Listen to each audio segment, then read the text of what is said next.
तो हमारी आज की वीडियो रहने वाली है क्लास 10th का जो फिजिक्स का चैप्टर है मानव नेत्र तथा रंग बिरंगा संसार।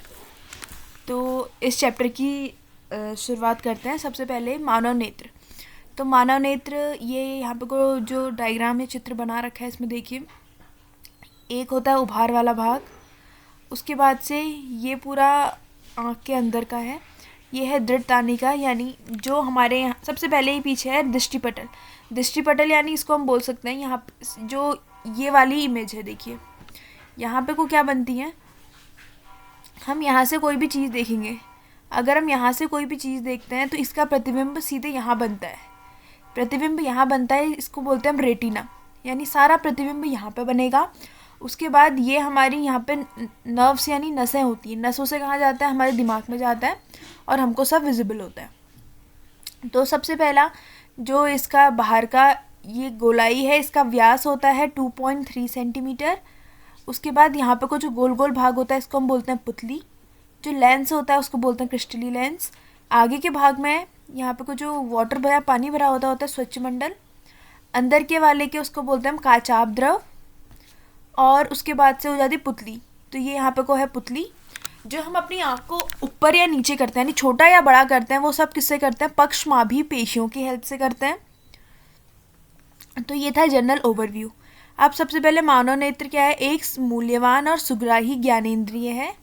रेटिना क्या है, रेटिना पे यानी पूरे आँख में सबसे ज़्यादा प्रकाश सुग्राही पर्दे यहीं पे होते हैं। तो यहीं पे कोई इमेज बनती है और इमेज कहाँ जाती है, हमारे दिमाग में जाती है। कॉर्निया क्या है, प्रकाश की पतली झिल्ली से होकर नेत्र में प्रवेश करती है, यानी प्रकाश जो है एक पतली झिल्ली से होता हुआ कहाँ करता है, नेत्र के अंदर जाता है। इसको हम क्या बोलते हैं, कॉर्निया या स्वच्छमंडल कहते हैं।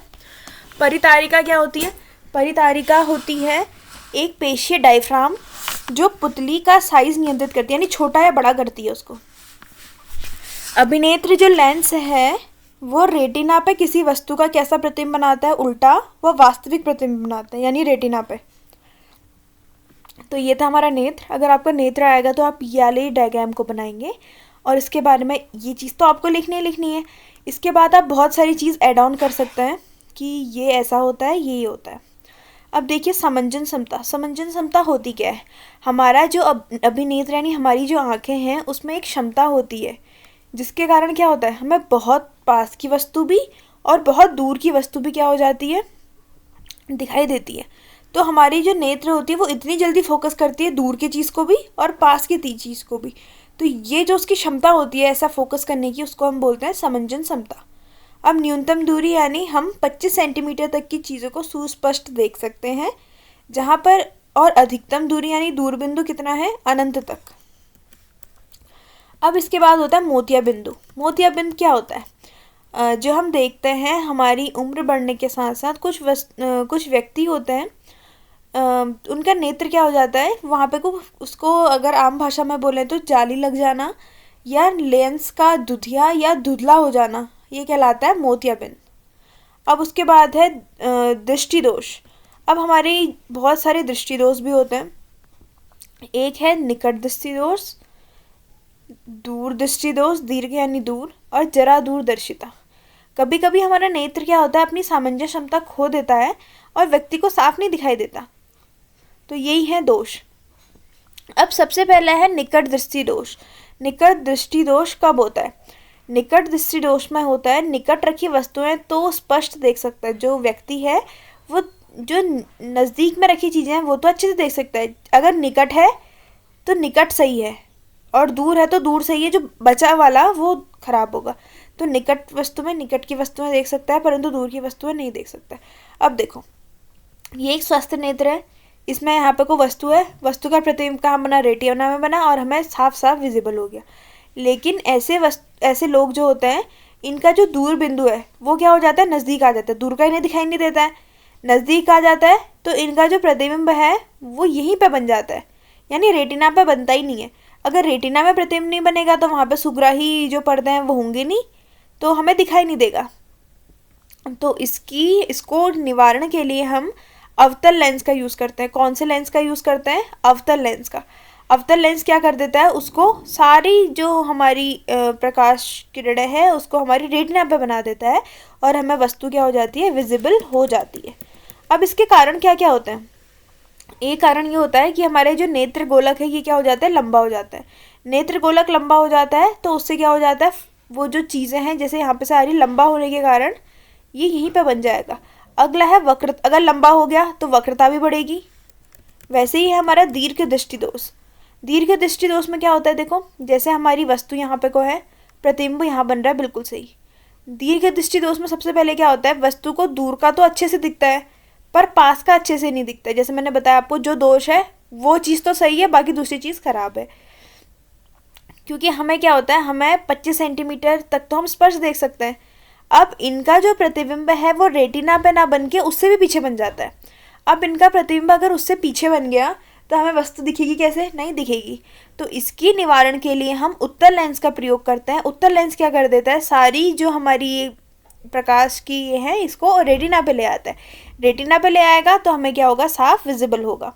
अब कारण क्या क्या होता है, नेत्र गोलकों का छोटा होना, अभिनेत्र लेंस की फोकस दूरी का क्या हो जाना, बहुत ज़्यादा हो जाना। गोलक का छोटा होना और फोकस दूरी देखो लंबी हो गई ना, ये फोकस दूरी ये लंबी हो जाती है। अब इसके बाद है जरा दूरदर्शिता। हम जरा दूरदर्शिता किसको बोलते हैं, आयु में वृद्धि के कारण क्या हो जाती है, हमारी नेत्र में जो फोकस दूरी को बराबर करने की क्षमता क्या हो जाती है, बहुत घट जाती है। तो इसको ये दोष होता है जरा दूरदर्शिता। ये किस कारण से होता है, हमारी पेशियां दुर्बल हो जाती, एज बढ़ने के साथ दुर्बल होंगी। और लेंस में क्या आ जाएगा, लचीलापन। अगर पेशियां उसको अगर ढंग से बांधे हुए नहीं है तो वो क्या हो जाएगा, लचीलापन आ जाएगा। तो इसके लिए हम किसका यूज़ करते हैं, द्विफोकसी लेंस का। यानी ऐसे व्यक्ति को अवतल लेंस भी चाहिए, उत्तल लेंस भी चाहिए। तो उनके ऊपरी भाग में, जैसे ये अगर इनका लेंस है तो ऊपरी भाग में किसका यूज़ करेंगे, अवतल का, और नीचे किसका यूज़ करेंगे, उत्तल का। अब है प्रिज्म से प्रकाश का अपवर्तन। प्रिज्म से प्रकाश का अपवर्तन क्या है, सबसे पहले ये प्रिज्म है। प्रिज्म से जो मतलब क्या देखा, एक त्रिभुज प्रिज्म जिसमें 2 त्रिभुजाकार आधार और 3 आयताकार पार्श्व पृष्ठ होते हैं। ये एक दूसरे से जहाँ पे कुछ झुके हुए होते हैं, ये जो कोण है ए, इसको हम बोलते हैं प्रिज्म कोण। कौन सा कोण होता है, प्रिज्म कोण।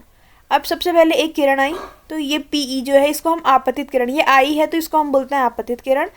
उसके बाद जो ईएफ है ये इसके अंदर क्या हो गई, अपवर्तित किरण, ये प्रिज्म के अंदर कर रही है। यहाँ पे को क्या है, यहाँ पे को इसका जो है माध्यम चेंज हो रहा है, तो ये झुकना और अभिलंब से दूर जाना तो ये होगा। ये यहाँ पे एयर तो खुला था, ये इसके किस में चलेगी, सघन माध्यम में गई है। उसके बाद से यहाँ पे एज इट इज सेम में रहेगी, यहाँ से निकल जाएगी। अब ये ऊपर वाला निर्गत कोण क्या हो जाएगा, ये जो वाला कोण है ये हो जाएगा हमारा निर्गत कोण। प्रिज्म कोण जैसे मैंने आपको बताया ए, आपतन कोण यहाँ पे बनेगा एंगल आई, अपवर्तन कोण बनेगा एंगल आर, यहाँ पे हो जाएगा अपवर्तन कोण। उसके बाद निर्गत कोण, ये जो निर्गत है ये जा रहा है तो इसको निर्गत कोण बोलेंगे ई। और विचलन कोण क्या होगा, अब देखो जो हमारी ये रेखा आई, मतलब इसको यहाँ पे से इसका विचलन होगा, ये यहाँ से बाहर निकलेगी, सघन से विरल माध्यम में जा रही है तो बाहर को जाएगी। इस पर क्या होगा, ये ऐसी बनेगी, ये जो दोनों हैं ये एक दूसरे के समांतर चले जाएंगी, ऊपर को समांतर। तो ये हमारा क्या हो जाएगा, प्रिज्म द्वारा प्रकाश का अपवर्तन। तो ये पूछा जाता है डी क्या होता है, डी को हम बोलते हैं विचलन कोण। जो डी बनता है इस रेखा को पीछे करने पे ये एक दूसरे को यहाँ पे काटता है, ये वो कहलाता है विचलन कोण। उसके बाद है कांच के प्रिज्म द्वारा श्वेत प्रकाश का विक्षेपण। जो कांच के प्रिज्म है उससे श्वेत प्रकाश का विक्षेपण, यानी जब श्वेत प्रकाश को किसी प्रिज्म से होकर गुजारा जाता है तो वो अपने कितने रंगों में, अपने अवयवी वर्णों में यानी रंगों में विभाजित हो जाता है। तो सफ़ेद रंग का अपने अवयवी रंगों में विभाजित हो जाना क्या कहलाता है, विक्षेपण कहलाता है। और इसी पूरे विक्षेपण है ये स्पेक्ट्रम कहलाता है। ये होता है VIBGYOR, इसको ऐसे भी लर्न कर सकते हैं, विबग्योर, बैगनी, जामुनी, नीला, हरा, पीला, नारंगी, लाल। अब है इंद्रधनुष का बनना। अब इंद्रधनुष कैसे बनता है, वर्षा के पश्चात आकाश के जल के सूक्ष्म कणों में दिखाई देने वाला प्राकृतिक स्पेक्ट्रम है। ये वर्षा के बाद दिखाई देता है क्योंकि क्या होता है, जैसे बारिश की बूंद होती हैं, यह वायुमंडल में उपस्थित जल की सूक्ष्म बूंदों द्वारा सूर्य के प्रकाश के परिक्षेपण के कारण होता है। जो हमारी जैसी ये है ये है बूंद, जल की बूंद है, सूर्य का प्रकाश आता है, प्रकाश, सूर्य के प्रकाश के आने से यहाँ पे क्या होगा, एक कभी अपवर्तन होगा, फिर यहाँ पे को आएगा, यहाँ पे 2 बार अपवर्तन हो जाता है इसका। तो पहले यहाँ से अंदर गया, फिर यहाँ पे को, और ऐसे करके जो हमें दिखाई देता है 7 वर्णों में दिखाई देता है। यही जो बारिश की बूंदें होती हैं यही होती हैं, वो 7 वर्णों में दिखाई देने से क्या बनता है, इंद्रधनुष। तो देखिए जैसे बता रखा है, सबसे पहले जो बारिश जल की छोटी छोटी बूंदें होती है वो कैसे बनती है, छोटे छोटे प्रिज्म बन जाती है। तो सूर्य का प्रकाश पड़ा इसमें, इसको बोलेंगे आपतित प्रकाश, बूंद में पड़ा, तो यहाँ पे क्या हुआ, अपवर्तन हुआ या विक्षेपण हुआ, अंदर गई, अंदर जाने के बाद फिर यहाँ पे आंतरिक परावर्तन हुआ। परावर्तन क्या होता है, बाउंसिंग बैक ऑफ लाइट, यानी इसको बोला है तो प्रकाश का उसी माध्यम में वापस लौट जाना। उसके बाद फिर जल से निकलते समय यहाँ पे फिर अपवर्तन होगा, फिर ये हमारी आंखों में आएगी। तो ऐसे करके ये अपने 7 रंगों में विभाजित हो जाती है और हमको जो दिखाई देता है वो क्या दिखाई देता है, इंद्रधनुष। उसके बाद है वायुमंडलीय अपवर्तन।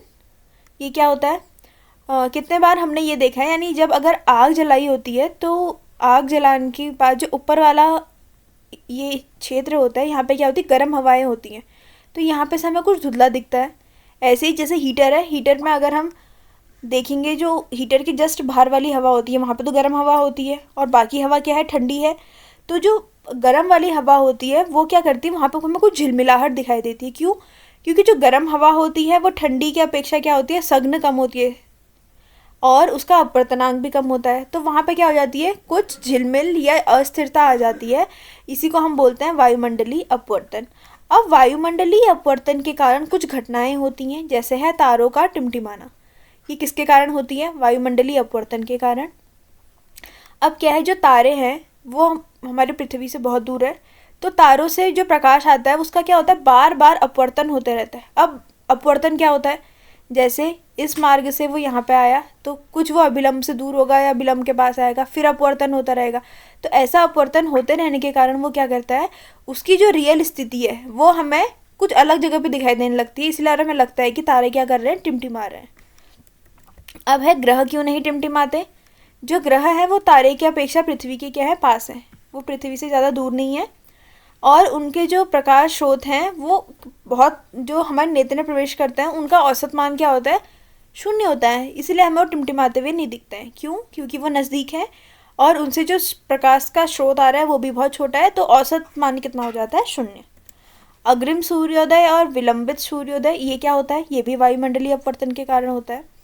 यानी अगर सूर्य यहाँ से उग रहा है, ये है क्षैतिज, तो क्या है, अपवर्तन के कारण हमें अगर सूर्योदय नहीं भी हुआ है उससे 2 मिनट पहले से और अस्त होने के 2 मिनट बाद तक सूर्य दिखाई देता है, तो इसी को हम क्या बोलते हैं, अग्रिम सूर्योदय और विलंबित सूर्यास्त। अब है प्रकाश का प्रकीर्णन, किसे कहेंगे, ये एक भौतिक परिघटना है जिसमें प्रकाश किसी माध्यम से होकर गुजरता है। अगर प्रकाश किसी माध्यम से होकर गुजरा और बहुत सारी दिशाओं में फैल गया, इसको कहते हैं प्रकाश का प्रकीर्णित होना, यानी फैल जाना। इसके कारण हमें आकाश नीला दिखाई देता है, समुद्र का जल जो है वो गहरे रंग का दिखाई देता है। अब है टिंडल प्रभाव। टिंडल प्रभाव किसे कहेंगे, जब हम प्रकाश को किसी कोलोइडल विलयन से गुजारेंगे, प्रकाश को किसी कोलोइडल विलयन से गुजारने पे जो उसका मार्ग होता है वो हमें क्या दिखाता है, साफ साफ दिखाई देता है, तो इसी को हम बोलते हैं टिंडल प्रभाव। जब प्रकाश को किसी कोलोइडल विलयन से गुजारा जाता है तो उसका जो मार्ग है वो हमें दिखाई देता है, इसको क्या बोलते हैं हम, टिंडल प्रभाव। उसके बाद अगला है हमारा टॉपिक, स्वच्छ आकाश जो है हमारा नीला क्यों दिखाई देता है। स्वच्छ आकाश नीला क्यों दिखाई देता है, क्योंकि जो नीला प्रकाश होता है उसका प्रकीर्णन क्या होता है, सबसे ज़्यादा होता है। नीले का प्रकीर्णन सबसे ज़्यादा होता है, तो वो हमारी आंखों में क्या लिखा है, देखिए लाल वर्ण की तरंगदैर्घ्य नीले की तरंगदैर्घ्य से कितनी गुनी होती है, 1.8 गुनी। यानी जब सूर्य का प्रकाश वायुमंडल से गुजरता है तो सूक्ष्म कण में जो लाल कण है उनकी तरंगदैर्घ्य ज़्यादा है, तो वो ज़्यादा फैलते नहीं है, नीला रंग ज़्यादा फैल जाता है, इसीलिए हमें आकाश कैसा दिखाई देता है, नीला दिखाई देता है। और उसके बाद से देखो, अधिक ऊंचाई पर आकाश काला क्यों दिखाई देता है, क्योंकि ऊंचाई पर प्रकीर्णन हो ही नहीं पाता है, प्रकीर्णन बहुत ज़रूरी है।